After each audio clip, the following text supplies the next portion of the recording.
What we're going to be doing is a 25% tariff on all cars that are not made in the United States. What we will do from this stage on is prepare ourselves for, as I mentioned, a proportionate, firm, well-calibrated, well-timed response. We don't want to have to respond. But at the risk of sounding like my 3-year-old son, they started it. Not only did the auto industry take a nosedive off a cliff almost immediately after Trump uttered these words. The made in the United States is absolutely no tariff. Driving the auto industry into a recession. GM shares are down 5%. We were sitting around the desk looking at the declines in the automakers as President Trump was speaking. But the response from world leaders, both north in Canada and across the Atlantic, were staunch in their rhetoric. Countermeasures are imminent. And who will be collateral? Well, the very people that Trump promised he'd make life easier for. All of us. $65 billion of tariffs that we have on the table that we can launch towards the U.S. We have to run through every tariff and minimize the pain for Canadians, maximize the pain for Americans. And I feel terrible for the Americans, but with time, it will become apparent that these actions will end up hurting American workers.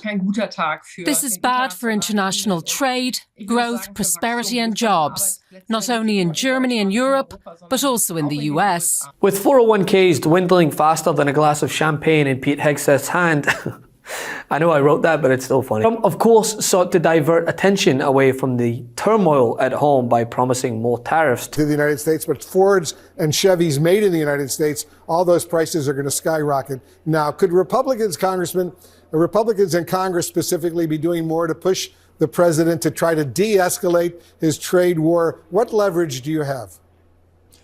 Well, in Article 1 in the Constitution, really tariffs should be a congressional initiated action. So this should come from Congress. However, I think we made a mistake. In the past, we passed legislation that gave the president some temporary tariff authorities, while sending out his VP to speak on his want to annex Greenland, a territory that J.D. Vance claimed Denmark have not kept safe. So the U.S. needs to intervene. And now I want to talk about, of course, the interaction and what Denmark, I think, has done, and sometimes in partnership with us, but let's be honest, what Denmark over the last 20 years has failed to do in some cases, because we know that unfortunately this place, this base, the surrounding area is less secure than it was 30, 40 years ago because some of our allies haven't kept up. As China and Russia have taken greater and greater interest in Greenland, in this base, in the activities of the brave Americans right here, we know that too often our allies in Europe have not kept pace. They haven't kept pace with military spending, and Denmark has not kept pace in devoting the resources necessary to keep this base, to keep our troops, and in my view, to keep the people of Greenland safe from a lot of very aggressive incursions from Russia. Narrator's note, by the way, 82 years, that's the last aggressive incursion by a military force in Greenland. Seems pretty safe to me. But we digress. President Donald Trump resumed his on-off obsession with tariffs by announcing a 25% tariff on all foreign-made cars and trucks, effective for the rest of his administration. And in response, there was this from Prime Minister of Canada, Mark Carney, who didn't mince his words, stating that the once treasured relationship between both countries was no more. Now, Canada's Prime Minister Mark Carney has responded with tough rhetoric to Donald Trump's announcement of a 25% tariff on car imports, saying all options are on the table. The old relationship we had with the United States, based on deepening integration of our economies and tight security and military cooperation, is over. What exactly the United States does next is unclear. But what is clear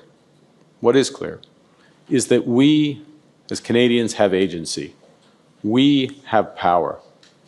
We are masters in our own home. Nous sommes maîtres chez nous. We can control our destiny. We can give ourselves much more than any foreign government, including the United States, can ever take away. We can deal with this crisis best by building our strength right here at home. It will take hard work. It will take steady and focused determination from governments, from businesses, from labor, from Canadians. We will need to dramatically reduce our reliance on the United States. We will need to pivot our trade relationships elsewhere. And we will need to do things previously thought impossible at speeds we haven't seen in generations. I understand and respect his goal to support American workers, but I disagree with him that this is how to help them. With time, it will become apparent that these actions will end up hurting American workers and American consumers. I reject any attempts to weaken Canada, to wear us down, to break us so that America can own us. That will never happen. And our response to these latest tariffs is to fight, is to protect, and to build. We will fight the U.S. tariffs with retaliatory trade actions of our own that will have maximum impact in the United States and minimum impacts here in Canada. And this sentiment was echoed by leaders in Europe as they meet to discuss a way to retaliate. What we will do from this stage on is prepare ourselves for, as I mentioned, a proportionate, firm, well-calibrated, well-timed response. We don't want to have to respond. But at the risk of sounding like my 3-year-old son, they started it. Obviously, this is not good for the European economy. It's not good for the American economy. It's not good for the global economy. Tariffs are taxes, and they are paid by consumers, and they very often lead to inflation, higher prices, and they affect the economy in a negative way. US is our most important trading partner, so obviously Europe will be affected because it's not only cars, it's also car parts. And then next week there will be a new package coming, possibly involving basically everything, goods that we export. So it's very bad, this, and this is not what we wanted. The European Commission has been trying to reach out to see, is there anything we can talk about? Is there a positive agenda? And theoretically, of course, there is. But now it looks as there will be a lot of tariffs coming next week as well. All of which continued to spook investors here in the US, meaning the market was in such disarray that even trusted Trump mouthpiece on Fox News, Larry Kudlow, couldn't spin his way out of it. He was forced to admit that it's a dire state of affairs and Trump is to blame. So much woo, folks. This is a tough way to end the week if you're long the market. If you're long gold, you're happy, but Dow is losing about 724, the S&P down 113, the NASDAQ down 484. That will do it for us. Hello, folks. Welcome to Kudlow. I'm Larry Kudlow. So markets crash over 700 points today after a bad inflation report, more tariff confusion. Oh, and by the way, Republicans really going to raise taxes? That could have done it. Our own Sandra Smith, Taylor Riggs, and Jerry Wills be right here on set. The stock market, to Steve's point, since Election Day is almost flat. It's only down 2% since he was elected president again. And since Inauguration Day, it's down 5.5%. I mean, we're not talking about... That's a lot. 5.5% is a lot. Okay. All right. Well, when we're talking about the market meltdown, I see these headlines out there and I think there's no... It's the last thing I want's a market meltdown. I'm not the one who challenged all of Trump's tariffs. I was equal with Steve. We both didn't like them. Okay. Okay. And that's still where you are. I think tariffs should be a blunt instrument that hits something like steel, something like tires, not across the board. Targeted. And very targeted. If this is true, this would be among the top 3 dumbest things I've ever heard. Because it's true, the economy is in tatters at the hands of an egomaniac going back on every promise he made before being elected.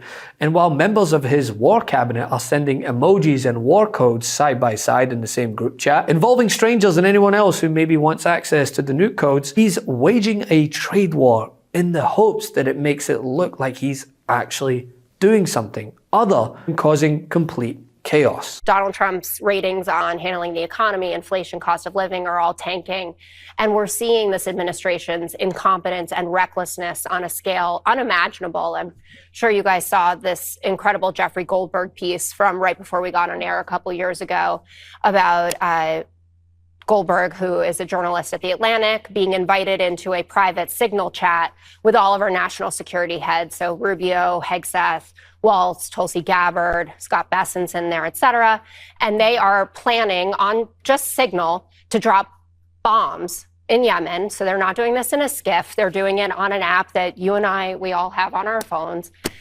And it's obviously incredibly reckless, national security risks. I don't want to ever hear butthurt emails again. I don't know what's going to happen to anyone who's involved in something like this.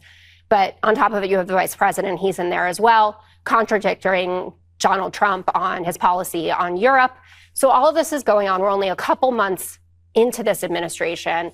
And when Carville says, let's see what they do, you get stuff like this. Can't get enough Meidas? Check out the Meidas Plus Substack for ad-free articles, reports, podcasts, daily recaps from Ron Filipkowski, and more.